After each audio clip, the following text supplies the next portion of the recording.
Hi, everybody. Raina here, and I want to welcome you to another episode of Book Banter.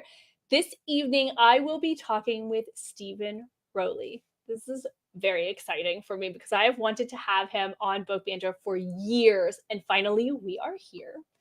Steven is a New York Times bestselling author of Lily and the Octopus, and the editor, and the Guncle, and the Guncle Abroad, and the Celebrants. And they are all amazing, and you should read all of them. And I will put links later in the chat. But he is originally from Maine and currently lives in Palm Springs, which I can't wait to talk to him about, with his husband, Byron Lane, who is amazing, and his 2 rescue dogs, which we will also talk about. So if you have any questions for myself or for Steven at all through the event, type them in the comments and we will answer them in real time.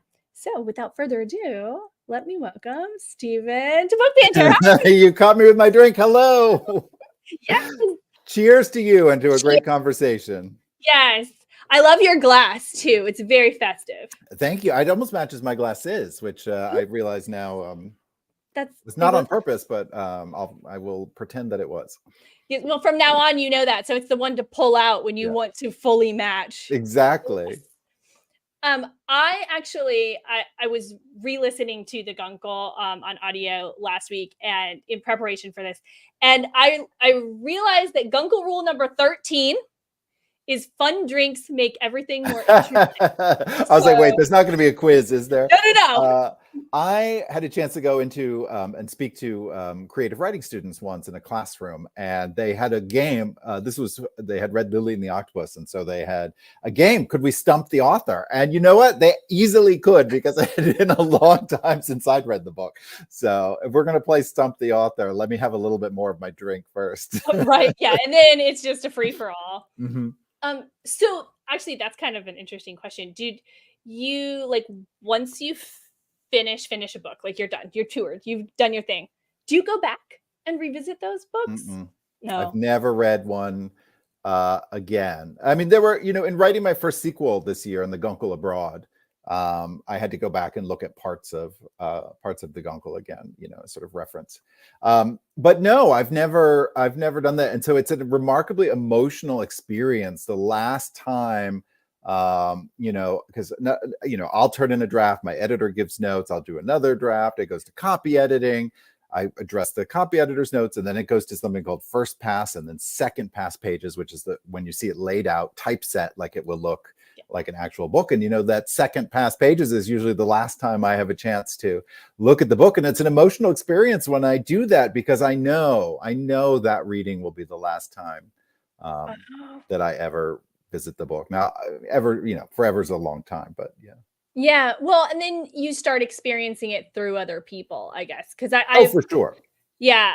Just being an events coordinator and seeing so many authors come through. And that's like, they often say, like, once you've done that. So I guess that second pass, right? It now becomes the world's. Yeah. And it's incredible what you can learn about your own books from readers, oops, speaking of the dogs, there go the dogs. Amazon must be here or something. Now they're going to drive me crazy. Readers can teach you an incredible amount about your own work, and it's extraordinary. Sometimes the things that have been eye-opening to me, and sometimes I pretend, oh yes, of course I meant that all along, how smart of you. And other times I have to confess, I was like, wow, that is a happy accident, but I love your reading of it. Yeah, you're like, that's a great idea. Yeah. I wish I'd been smart enough to think of it. Yeah. Did you you said you went back and revisited the Guncle when writing the Guncle Abroad, but do you keep notes? Do you have like character books and sheets and stuff on your characters, or are you just like, they're great. Everyone. Someone just knocked on the door, but just go on for another minute. I'm sorry. Okay, so I'm sorry. Repeat the question one more time. So do you keep like character sheets and like in a family tree or something like that on your characters and on your books? Like you were saying that you went back to revisit the Guncle when writing the Guncle Abroad. Did you have to go back and like reread it and find those bits, or do you have that kind of all outline? No, I sort of have that banked up here. I mean, like this is sort of fortunate about the type of writing that I do. You ask another writer this, I'm sure they'll have a very different answer. But my cast of characters tends to be usually pretty small. The Guncle and my action tends to be contained. In that first Guncle, they were, it was sort of Patrick and the two kids. Sort of stashed away in the house for much of a summer, and keeping the outside world at bay. And so, yeah, it wasn't like there was a lot of intricacies, but I am just so incredibly touched by the way that book has resonated with readers and how important it's become to many of them. And so in writing a sequel, I really felt a responsibility not to interfere with anyone's goodwill for the characters or for the original. So I definitely, had to go back at certain points and make sure I had my I's dotted and my T's crossed. Had I ever referenced what colors Patrick's eyes were, or when his birthday was, or whatnot, those sort of biographical details that you can kind of forget. But yeah, it was a fun challenge. I mean, did it surprise you the way Guncle resonated with people? I mean, you sort of mentioned that, but like, it's so good, and it's so it's just a family story. I mean, it's a family story, but we get to see it maybe in a way that we haven't before or haven't considered it. And I have two like really good friends that are absolute amazing Guncles, and watching them become that, because I also knew them when they were very young and would not have assumed that would be the role that they would be good at. And they're amazing. And so, but I live in New Orleans, so they live, 2 blocks from me. It's not like I reading your book, I just was like, yes, we see these characters just become sort of their full selves in a way. I don't know. Well, you never know. You never know how your book is going to be received. You certainly have high hopes, and you send it out in the world with the best expectations, but you never really know. And so for anyone who's not familiar, the Guncle is about Patrick O'Hara, a semi-retired television actor who's living a somewhat reclusive life in the desert in Palm Springs, where I happen to be talking to you today from, when he's tasked with taking in his niece and nephew for the summer after the death of their mom. And it sort of leads to a season of healing for all three of them as they learn to sort of, they've sort of shut out the world in their grief, and they learn to find their way back. That book came out in May of 2021, which was a time that we were all emerging after a pretty dark year. Vaccines were first available, widely available. And we were all sort of like trying to shake COVID off and a year of sheltering at home. And so, that's absolutely was not under my control. But that sort of state of the world when your book is released, there was something about it that I think really resonated with readers in a way that I couldn't have foreseen, particularly because I had written the book mostly in 2019, but before anyone had really heard of COVID or anything. So, but to that, so it was a bit of fortuitous timing that way. It just seemed like it was a book that had the right measure of grief and loss, in that we'd all lost something. It may not have been a person, but we certainly lost time, or the ability to be together. And also pairing that with joy and laughter and the ability to, the promise that life will be okay, even after dark times. That's beautiful. We have a question, which Linda is asking, what is your favorite time to read? So this is a reading question, not about your writers are readers. That's right. Well, all those books in the background. Those are great. So what are you reading right now?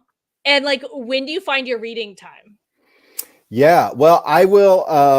I like to read I like to read a little bit in the morning over coffee. Certainly, it gets my head in the right space to write for the day. I think right now I'm reading something that I will not give. I will not tell you what it is because it's research for my next book, and I do not want to give the topic away. But I just finished Nathan Hill's new novel, Wellness, and I absolutely devoured it. I loved it. loved it so much. And so that is a recent pick. I've the Celebrants, which was last year, and the Guncle Abroad this year, was my first time having books out sort of back-to-back years. And there are many writers who do a book a year, but man, that was a breakneck pace that I'm not sure I can keep up. So in some ways I feel like I'm catching up from all the reading last year. So like I just read Anne Napolitano's Hello Beautiful, some of these big books from last year that I'm just now sort of catching up with. Okay, was that your choice, your personal challenge to try and write those back to back, or were you tasked with that? That's a good question. I think a little of column A, a little of column B. I think having the Guncle Abroad be a sequel, and my first sequel, there's great thought that goes into like what's the timing. How long do you want between books to sort of still capture that little bit of magic? And so my publisher was certainly interested in getting that out there sooner than later. So yeah, I think maybe it's a little of my excitement in writing it. I think the reason I was able to do it is because it was a sequel and I knew the characters so well. I don't know if I could have started completely from scratch and done them back to back. Was the sequel your plan, or was that an encouragement specifically? No, it was. My publisher left it up to me. Certainly, I didn't finish the first book thinking there would ever be a sequel, and I think a lot of people thought that I missed writing Patrick, and indeed he's a fun character to write. But spoiler alert, there's a lot of Patrick right here. Cheers. So it was really the further I got from that book, and you mentioned discussing with readers and what do you learn from readers. It's like in talking to readers continually about the book, like at the end of the Guncle, I don't want to, really spoil anything, but it's set up this way from the very first page. They're only with him for the summer. Yeah. And they go back home to a house where their mother is no longer there. And so my thoughts kept returning to the kids. And I really wanted to know, for my sake, are the kids okay? Are the kids okay? And so I really felt sort of a responsibility to find out. Well, thanks for sharing it, not just like journaling it and keeping it for yourself. We have another question. Carmina from Dallas, Texas. Love the Guncle and the editor. And her question is, how do you stop your emotions or current life events from not influencing the book you're writing? Oh, I don't know. I should. Well, first of all, hello, Dallas. My final event for the Guncle Abroad tour was at the Dallas Museum of Art. It was such a great event. Nice. And my cocktail actually tonight is inspired a little bit by the editor. I've been drinking a lot of vodka soda with a splash of cranberry. Mm-hmm. Nice. Which I ordered at a bar one time, and they said, "Oh, you mean a Rose Kennedy?" And I was like, "I'm sorry, what?" And then we're like, "That's called a Rose Kennedy." And for those not familiar with the editor, it is a book about a young writer in early 1990s New York who gets his big break when his book is acquired for publication by perhaps the most famous woman ever to work in publishing, Jacqueline Onassis, the former Mrs. Kennedy. So I was like, oh, and I was drinking these a lot while writing the editor. And I was like, once they said it was called a Rose Kennedy, I was like, oh, it's all making sense now. So you did not know that when you put it? No, it was just a little bit of kismet Love that introduced to me from a bartender. But in terms of like shutting out my life or my emotions while writing, I don't think I should. I think it's the writer's job to sort of lean in to what we're experiencing. The Guncle to a small degree, and then certainly the Celebrants was inspired by having lost one of my best friends from college to breast cancer. And it was a way to process that loss and the way I was feeling about really losing a close contemporary for the first time, which I think really hits you in a different way than, say, losing a grandparent or someone from, another generation. Lily and the Octopus, I was writing to understand the grief that I was feeling over the loss of a dog. I thought I understood the deal. Pets sadly don't live as long as we do, but I had really, come to rely on the company of this dog, as writing is a very solitary endeavor. It's also a very sedentary endeavor. And I would count on her pressing her cold little nose against my leg and be like, "It's time to go for a walk, get out of the chair." And, the sort of physical activity of it sometimes would really help me through moments when I was feeling blocked or stumbling in my writing. And so I was really adrift when I lost her. And so that inspired Lily. So I do sort of think, you know, and the humor that comes in my books too, I think is very much how I face things. You know, it's such an important tool for me. And so I include that in all my writing as well. So I try to lean in because I do think it's a way for, it's therapy in a way. It's a way to understand. And if I'm dealing with these things, I sometimes think, you know, there are others out there who might recognize themselves in these stories as well. For sure. I wonder how often people feel like they know you better than they do, because you hear that a lot with television and movie actors, because we associate the actor with a role so much, or maybe they're on a show for like 10 years, and so for 10 years they've come into your living room and you just feel like, oh, that's who they are. But you don't hear that about authors as much. But your books, I just feel, as you've said, they're inspired by true life events, but then I feel like I know you way better than clearly I do. Well, first of all, I'm incredibly flattered when anybody says they feel that way. And I don't think that's true for every writer. So I think that's really special. You know, it's true for some. I think of someone like Ellen Hildebrand, or somebody who, you know, has written all these novels and they all take place in Nantucket, and she lives on Nantucket, and it's sort of leaning into a brand, which is nothing against those books, because I think I really love her books. For me, you know, and all of my stories are so different, but I think if there's any through line between them, it is the sort of tone, right? That sort of mix of heart and humor, you know, particularly the humor. And so I think that is something that fosters a level of comfort with someone. If you like my jokes, as it were, on the page, I definitely think like, okay, we vibe in a way that, you know, we would be friends in real life. But then, you know, the pendulum can sort of swing the other way too a little bit, and there is sometimes too much of a familiarity where people think that, you know, are disappointed I'm not wearing a caftan, for instance. You know, when I show up for events, because Patrick is fond of wearing caftans in the Guncle, and he's wearing one on the cover, and so, you know, when I show up in pants, you know, people are disappointed. And I was like, well, okay, well, that was a character. I don't actually spend all of my time wearing caftans. So, but you know, that's fun. It is silly. It's like such a simple thing, but yeah, if somebody's had like an image of you, right? I do have pants that go all the way to the ground. Yeah. So you have a lot of. I'm assuming you're a dog person. I assume this from Lily and the Octopus, from the two dogs that are on your Instagram, and then the Guncle. There's a dog. Is that accurate? Yeah, that's fair to say. That's absolutely fair to say. Although, you know, in the Celebrants, there's a couple of kittens, and you know, cat people, dog people. It doesn't have to be such a world divided, but I would say that I am a dog person. Yes, at heart.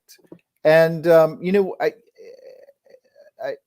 don't know how I want to articulate this, but I do think there's something special about people who love animals in general, in that we love them fully. You know, they don't let you keep them at an arm's length, even if you wanted to.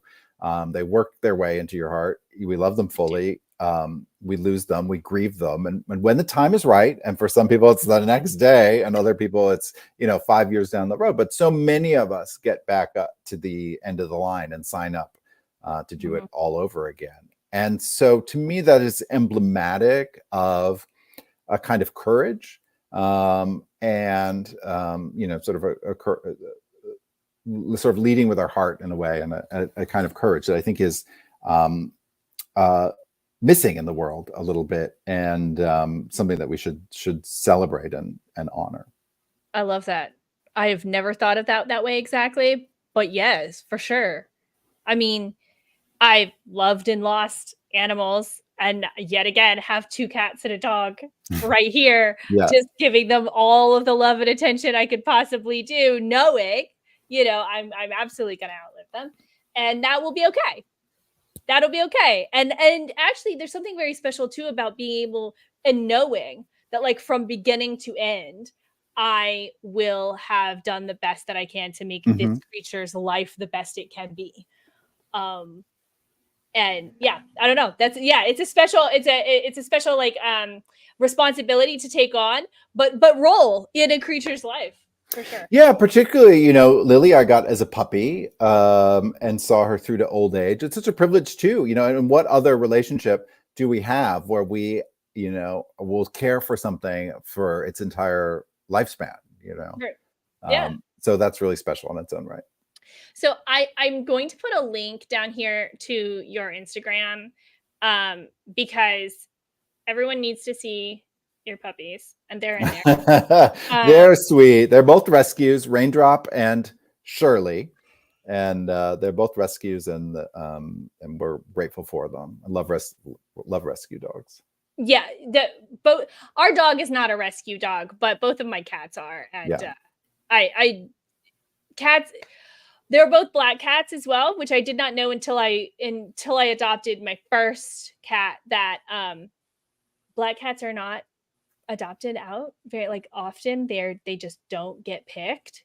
Well, look at you, 2 days, a day before Halloween, whenever Halloween. You're all set. I'm ready to go. Yeah. Well, they told me that, and I was like, why? And superstition, or they also said they don't show up in photos very well. Yeah. And so when they, post them on their website or something, all the other ones will get picked. And I was like, well, yeah, give me the black cat. I don't care. Cat's a cat. If she's great. She's great. And then the next time I was like, I want a black cat. Like, I will, I'll take that one. I know you've got to have one there waiting. And they're like, yeah, here he is. And I was like, great. He's mine now. He is mine now. Yeah, I love that. So yes, check out your Instagram, because there's kitties. And also you should check out Byron's Instagram, because he's often putting on his stories like, is Raindrop happy? And I thought, that is amazing PR. Excellent job. I don't know if this came out of like, I need more engagement, or if it came out of, I wonder if Raindrop is happy or not. But either way, I love it. Spoiler alert, they're always happy. Although there's a naysayer that will always say no. And I'm sort of curious of the psychology of that. But yeah, you can vote on Byron's stories. Byron, you've had on the show before too. I'm married to another writer, Byron Lane, author of 2 novels, and working on something new. So he's amazing. And another thing about his books, briefly, is that I feel like I know him a lot better. So if you like Steven's books, I believe you will like Byron's books. And I always say that it is. It's not like one of us writes speculative sci-fi or something. Like, we write in the same sort of space, that sort of mixture of heart and humor. And if you like my humor, I think you'll like his, and vice versa. See, and then having read all of them, I'm like, I see why y'all get along. That's an interesting proposition. Could you do matchmaking of authors just based on having read their books? Whole different show, but I like it. I'm in. This would take more planning on the back end. Can I get the 2 matchmaking of authors? Like, I'll ask them both to book banter on the same day, and I won't tell them, and then I'll just let it go and see what happens. Yeah, that would be great. So you can't tell us what you're working on next. Can you tell us? I won't. Sorry, but I suppose I could. Well, you could. You won't, which is clearly your choice, and sometimes it's fun just to be on like the reveal, to wait for it, the anticipation. Yeah. But can you tell us when? Ish. When-ish? Yeah. So enough of this back-to-back years business. There will be no new novel next year, although stay tuned for a fun little surprise for next year. But I think the next novel will be in 2026. All right. So, we can wait for it. Make you wait for it. Not forever, but I just needed a little room to breathe and enjoy some of that hard work. As you should. There's another thing in your bio that says all of your novels have been optioned. for movies or TV. Yeah, for film and TV. I wish I had exciting news. It's frustratingly slow, that whole process. And then, for the earlier books have gone through COVID, and for all of them now, last year there was a writer's strike and an actor's strike, which shut Hollywood down for most of the year last year. And so we're all still sort of playing a little bit of catch up, and people come and go. They are attachments who come, and they because it's so slow, they move on or take another opportunity. And I understand that. And so I wish I had some exciting news to break. But I'm very hopeful. I'm very hopeful to see one of them, law of averages. Hopefully we'll see one of them. Well, that's true. One of them, it's going to happen. Yeah. Do you get to / want to be involved in it? Or are you more of a person who's just like, okay, I sold it and I'm going to let them make their own vision? I'm involved to a certain degree on either of them, and sometimes it's more and sometimes it's less. And that's I've been very fortunate that that's been kind of my choosing. Okay. I don't think it's always a good idea for the novelist to be very involved, but I have the unique experience of having gone to film school. I didn't study creative writing or novel writing. I actually thought I was just going to be a filmmaker and a screenwriter first. So I sort of had my toes in that world for a long time, certainly.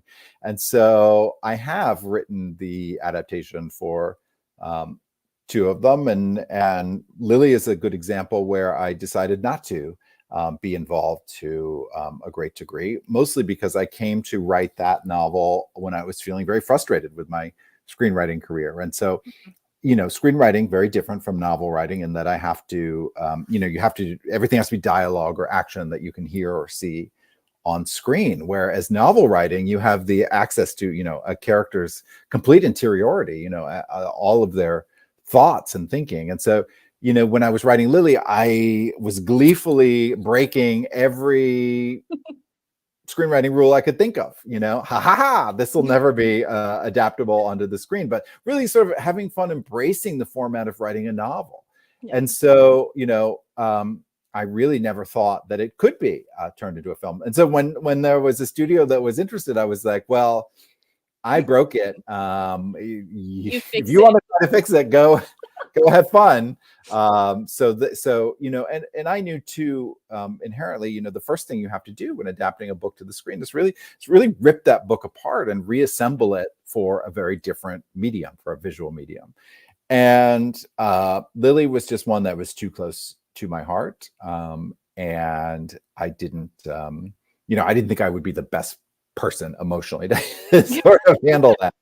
At the end of the day, I think, a writer can just take the Hollywood money and run and not have any involvement, or they can, insert themselves where necessary. But again, it's not always the best idea to have the novelist be so fully involved.